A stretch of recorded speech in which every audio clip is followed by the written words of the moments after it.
Hello दोस्तों, नमस्कार। आपका स्वागत है आपके अपने चैनल स्टडी विद कमलेश में। देखिए दोस्तों, हमारी एक सीरीज चल रही है भारतीय इतिहास को लेकर, जो कि आपके यूके ट्रिपल एससी और यूके पीएससी के सिलेबस पर आधारित है। ये एनसीईआरटी बेस्ड है।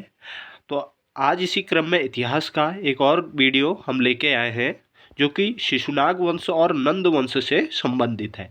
इससे पहले हमने हर्यक वंश पढ़ लिया है, 16 महाजनपद पढ़ लिए हैं, और भी जो है वैदिक काल पढ़ लिया, सिंधु घाटी की सभ्यता पढ़ ली। आज इसी क्रम में शिशुनाग वंश की बात करते हैं। अगर शिशुनाग वंश की बात करें तो आइए दोस्तों बात करते हैं शिशुनाग वंश की। हमने आपको बताया था कि इससे पहले एक वंश चल रहा था, जो है हर्यक वंश। हर्यक वंश का अंतिम शासक था उदयन। दरअसल उदयन की हत्या उसके अमात्य सेनापति शिशुनाग ने कर दी, और जब शिशुनाग ने उसकी हत्या कर दी तो उसने एक नया वंश चला दिया, एक नए वंश की स्थापना की, जिसको शिशुनाग वंश कहा गया। तो इसी शिशुनाग ने शिशुनाग वंश की स्थापना की थी, इसलिए इसी के नाम पर इस वंश का नाम भी शिशुनाग वंश पड़ा। तो आइए बात करते हैं शिशुनाग वंश की। शिशुनाग वंश का जो समय काल है 412 बीसी से 344 बीसी तक का, और इसका संस्थापक, जैसा कि मैंने पहले भी बताया, शिशुनाग है।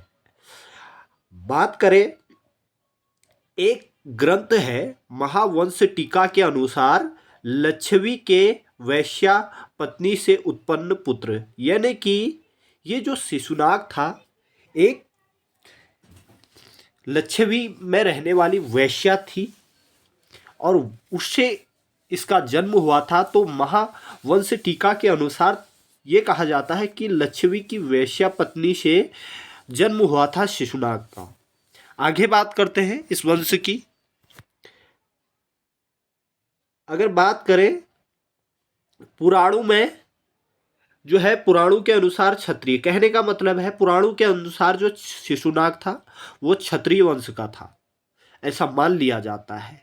लेकिन फिर भी कई पुराणों में या कई ग्रंथों में ऐसा लिखा गया है यह जो था वैश्य था। तो आइए बात करते हैं, ये दोनों में से क्षत्रिय वाले को ज़्यादा वरीयता दी जाती है। फिर भी हम बात करते हैं शिशुनाग के बारे में और मुख्य पॉइंटों के बारे में। अगर बात करूँ शिशुनाग वंश की, तो शिशुनाग की जो राजधानी थी वो पाटलिपुत्र और वैशाली थी। इनमें से भी वैशाली महत्वपूर्ण राजधानी थी, यानी कि पाटलिपुत्र इसकी उत्तरी राजधानी थी, वैशाली दक्षिणी राजधानी थी, और वैशाली अति महत्वपूर्ण राजधानी थी। इसके अलावा शिशुनाग का जो पुत्र था वो कालाशोक था। इसके अलावा शिशुनाग के लिए कुछ बातें कही गई है। शिशुनाग ने अवंती पर पूर्णतः अधिकार किया, और वत्स भी इसके नियंत्रण में आ गया। इसने अवंती के साथ साथ वत्स भी अपने नियंत्रण में ले लिया। आगे बात करते हैं शिशुनाग के बाद उसके पुत्र की, यानी कि कालाशोक की बात करते हैं। अगर कालाशोक की बात करें तो कालाशोक जो था शिशुनाग का पुत्र था। इसका अन्य नाम जो है काकवर्ण है। पुराणों में इसको दिव्यावदान भी कहा गया है। कालाशोक का नाम कालाशोक इसलिए भी है क्योंकि पुराणों में बताया गया है कि ये काक की तरह, यानी कि कौवे की तरह काला था, इसलिए इसका नाम कालाशोक पड़ गया। और जैसे कि इसका अन्य नाम भी काकवर्ण है, पुराणों में से दिव्यावदान। कहने का मतलब है काकवर्ण का जो वर्णन मिला है पुराणों में मिला है, और दिव्यावदान एक जो बौद्ध ग्रंथ है उसमें भी मिला है। यानी कि कौवे के समान काला था ये, काक के समान। और कालाशोक के समय की अगर मैं बात करूं तो इसके समय बहुत कुछ महत्वपूर्ण चीजें हुई थी। जैसे आप देख सकते हैं, द्वितीय बौद्ध संगीति 383 बीसी में कालाशोक के समय हुई थी, और इसका आयोजन वैशाली में हुआ था। अध्यक्ष इसका शाबक मीर था। और इस समय क्या हुआ, बौद्ध संघ का विभाजन हुआ दो धड़ों में।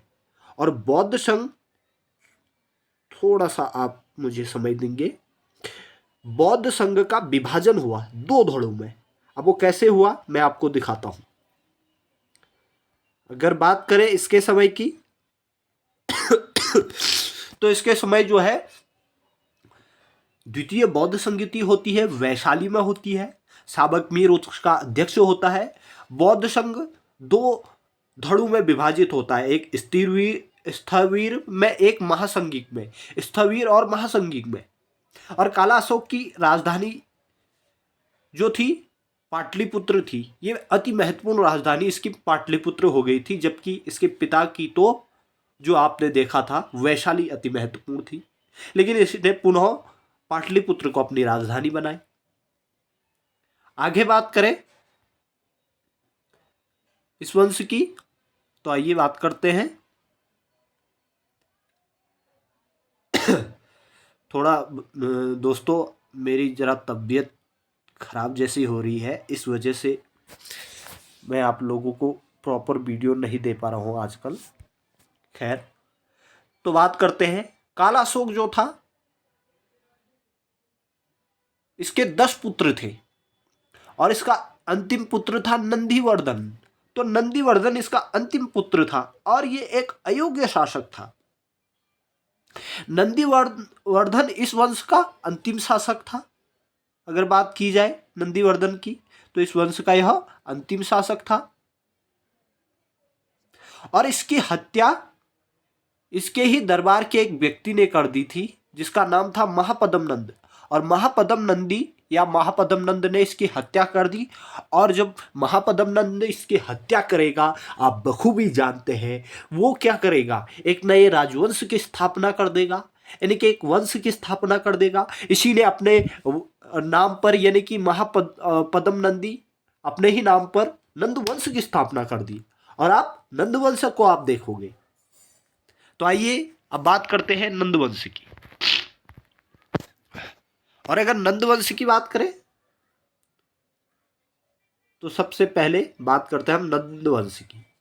दोस्तों, नंद वंश का जो समय काल है 344 बीसी से लेके 343 बीसी, या फिर कहीं कहीं पर जो है 322 बीसी से, हाँ जो है इसका शासनकाल बताया गया है, सॉरी 343 बीसी से या 344 बीसी से 322 या 323 बीसी तक। और दोस्तों सबसे बड़ी बात है, ये इतिहास का पहला वंश था जिसको पहला शूद्र राजवंश था भारतीय इतिहास में। इसके बाद ना शूद्र कभी राजा बने, न इससे पहले कभी बने थे, लेकिन नंद वंश एक ऐसा वंश था जो पहला शूद्र राजवंश भारत का था। अगर आपसे प्रश्न आता है कि भारत का पहला शूद्र राजवंश कौन सा था, तो ये नंद वंश था। तो आइए बात करते हैं। हालांकि दोस्तों इसको डायरेक्ट शूद्र नहीं लिखा गया है, फिर भी इनकी उपाधियों से पता चलता है कि जो ये शूद्र वंश के होंगे। आइए बात करते हैं। सबसे पहले संस्थापक महापद्म नंदी या महापद्म नंद या महापद्म नंदी है। और बात करें महापद्म नंद या महापद्म नंदी है, जो है शिशुनाग का अंतिम जो वो था, शिशुनाग वंश का नंदीवर्धन था, जो कि महापद्म नंदी ने इसका क्या कर दिया था, हत्या कर दी थी नंदीवर्धन की। और पुराणों में नंदीवर्धन का पुत्र बताया गया है, किसको, महापद्म नंद को बताया गया है, लेकिन ये बहुत अधिक अच्छी बात या बहुत सटीक बात नहीं है। शूद्र स्थिति कई जगह बताया गया है कि ये जो महापद्म नंद था किसी शूद्र स्त्री से उत्पन्न हुआ था, तो किसी शूद्र स्त्री से उत्पन्न संतान था, इसलिए इसको शूद्र वंश के उसमें रखा गया, श्रेणी में। आगे बात करते हैं। अगर जैन साहित्य की मैं बात करूं, तो जैन साहित्य में जो है नापित पिता प्लस वैश्य माता, यानी कि नापित पिता का मतलब है जिसके पिता का नाम का पता ही ना हो, और वैश्य महिला यानी कि इसकी जो माता थी वैश्य थी और पिता का इसका पता ही नहीं था। तो इस वंश के बारे में बहुत कंट्रोवर्सी थी, फिर भी कई इतिहासकारों ने कहा यह शूद्र वंश था। तो आइए बात करते हैं महापद्म नंदी के बारे में। अगर मैं महापद्म नंदी की बात करूं, तो महापद्म नंद जो था संस्थापक था नंदवंश का, बहुत तरीके से हमने आपको बताया, जो कि ये महापद्म नंद क्या था, नंद वंश का संस्थापक था। और हमने कहा कि प्रथम शूद्र राजवंश था जिसकी स्थापना महापद्म नंद ने की। इसके अलावा ये जैन धर्म को मानता था, यानी कि जैन धर्म को मानने की जैन धर्म का अनुयायी था। और आगे बात करूं, अब बात करते हैं महापद्म नंद के उपाधियों के बारे में बात करें तो इसकी उपाधियां कुछ इस प्रकार थी। इसकी उपाधियां उग्रसेन, उग्रसेन इसकी उपाधि थी, जिसको महाबोधि वंश कहा गया, उग्रसेन। इसके अलावा इसकी अगली उपाधि थी कलिकांश। इसके अलावा इसका एक उपाधि और थी सर्व छत्रांक, यानी कि क्षत्रियों का विनाश करने वाला। इससे पता चल रहा है कि ये जो है क्षत्रिय तो नहीं है। इसके अलावा उग्रसेन, इससे ये पता चलता है ये वैश्य भी नहीं है। कलिकांश से पता चलता है ये ब्राह्मण भी नहीं है। इसका सीधे से मतलब है ये शूद्र ही है। इसके अलावा देखो अपरो परशुराम, यानी कि द्वितीय परशुराम, ये भी पता चलता है कि हाँ ये शूद्र वंश का होगा। इसके अलावा इसकी एक और उपाधि है, आप देख सकते हैं, एक राट। इसके अलावा महापद्म नंद को पुराणों में और भी कई एक राट इसको पुराणों में कहा गया है महापद्म नंद को। इसके अलावा बात करते हैं अन्य चीज़ों की। अगर मैं बात करूं तो इसने जिन जिन व्यक्तियों को, जिन जिन साम्राज्यों को इसने पराजित किया, इसने पांचाल को पराजित किया। इसके अलावा कौशल होना चाहिए, यहाँ पर कौश्य लिख दिया, हालांकि इसने कौशल को भी पराजित किया। हैयई को हरदई को पराजित किया। इसके अलावा कुरु को, इसके अलावा मिथिला को, इसके अलावा सूरसेन को, इसके अलावा वितिहोत को भी इसने पराजित किया। आगे बात करते हैं इसके बारे में। पहला शासक था जिसने कलिंग पर अधिकार कर लिया। दोस्तों ये प्रश्न कई बार आया है कि कलिंग पर अधिकार करने वाला भारतीय इतिहास का पहला राजा कौन था। तो कलिंग जो कि उड़ीसा में पड़ता है, और कलिंग पर अधिकार करने वाला पहला व्यक्ति महापद्म नंद था। अगर मैं बात करूं तो महापद्म नंद कलिंग पर अधिकार करने वाला पहला व्यक्ति था। और इसकी जानकारी हमें मिलती है किससे? खारवेल के हाथी गुम्फा अभिलेख से। खारवेल के हाथी गुम्फा अभिलेख से पता चलता है कि महापद्म नंद ने कलिंग पर अधिकार किया था सबसे पहले। इसके अलावा बात करते हैं इसने कलिंग में क्या किया, जैन प्रतिमा को लगाया। इसके अलावा कलिंग में नहरों का निर्माण भी करवाया महापद्म नंदी ने। इसके अलावा बात करते हैं महापद्म नंद के बारे में और भी। महापद्म नंद के दरबार में जो थे पाणिनि रहा करते थे, यानी जिन्होंने अष्टाध्यायी लिखा, जो कि संस्कृत का पहला ग्रंथ था। तो अष्टाध्यायी इसके मित्र थे और इसके दरबार में रहा करते थे महापद्म नंदी के। कई बार प्रश्न पूछा जाता है कि अष्टाध्यायी के रचयिता आचार्य पाणिनि किसके दरबार में रहते थे या किसके मित्र थे। तो महापद्म नंद के मित्र थे, जिन्होंने संस्कृत का पहला व्याकरण अष्टाध्यायी लिखा। आगे बात करते हैं, महापद्म नंद के 8 पुत्र थे और 8वां पुत्र घनानंद था, जो कि सबसे छोटा पुत्र था। इससे पहले के पुत्र इसके या तो मार दिए गए थे या फिर ये मर गए थे। और घनानंद के बाद शासक बनता है। तो आइए बात करते हैं घनानंद की। और अगर मैं घनानंद की बात करूं तो घनानंद महापद्म नंद का पुत्र था। इसकी जो उपाधि थी अग्रमीज, यानी कि इसको यूनानी लेखों ने अग्रमीज कहा है। इसके अलावा मगध साम्राज्य का सबसे बड़ा धनवान व्यक्ति यही था। पूरे मगध साम्राज्य में सबसे ज्यादा धनवान व्यक्ति महापद्म नंद था। सॉरी, घनानंद था महापद्म नंद का पुत्र। पूरे मगध साम्राज्य में सबसे अधिक धनवान, जिसके पास सबसे अधिक धन था। इसके अलावा सबसे अधिक सेना भी घनानंद के पास ही थी। और बात करें, जैन साहित्य में इसको शकटाल एवं स्थूलभद्र भी कहा गया है। शकटाल एवं स्थूलभद्र। आगे बात करते हैं। इसी के शासनकाल के दौरान सिकंदर का भारत में आक्रमण हुआ। तो घनानंद के ही शासनकाल के दौरान सिकंदर का भारत में पहली बार आक्रमण हुआ था। इसके अलावा बात करें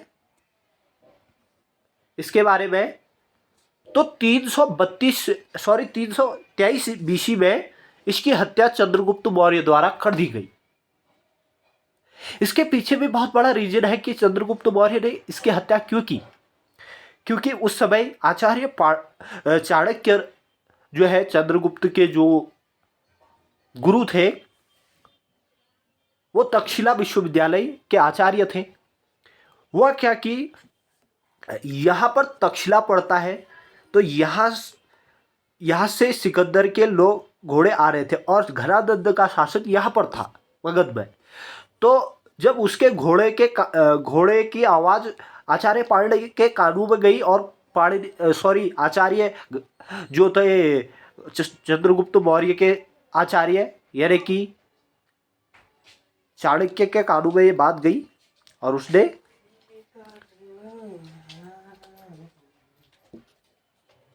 जो है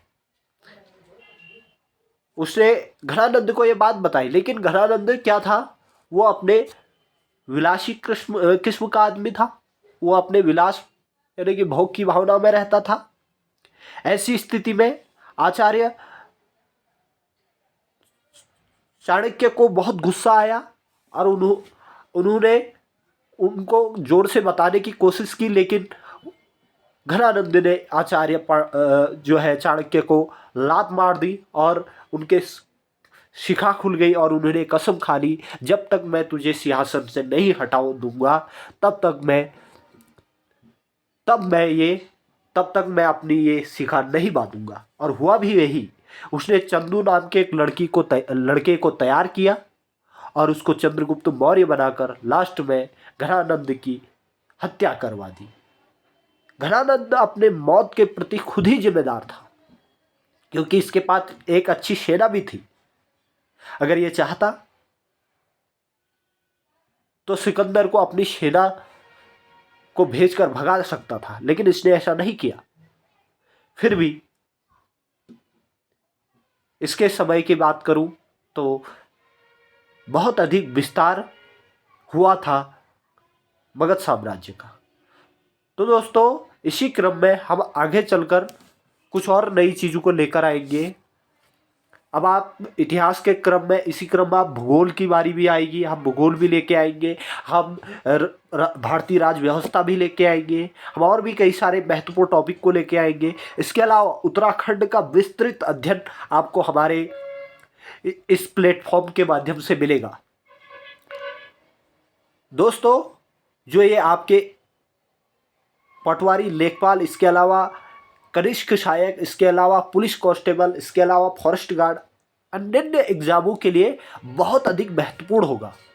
मैं आपको भरोसा दिलाता हूँ, अगर आपने वीडियो देख ली तो आप बहुत अच्छे से सिलेक्शन के नज़दीक पहुँच जाएंगे। हालांकि सिलेक्शन तो आपका तभी होगा जब आप खुद मेहनत करोगे। मैं आपको एक रास्ता दिखा सकता हूँ। तो दोस्तों आज के लिए इतना ही। कल फिर हाजिर होते हैं आपके सामने कुछ और नई चीज़ें लेके। तो दोस्तों इसी तरह की महत्वपूर्ण जानकारी के लिए आप अपने चैनल स्टडी विद कमलेश को सब्सक्राइब कीजिए, लाइक कीजिए और हाँ, अगर आपको वीडियो अच्छी लगी तो शेयर भी कीजिए। आपके लाइक, सब्सक्राइब और शेयर करने से हमारा मोटिवेशन बढ़ता है और इससे हम और भी अच्छा कंटेंट देने का प्रयास करते हैं। तो दोस्तों आज के लिए इतना ही। बहुत बहुत धन्यवाद।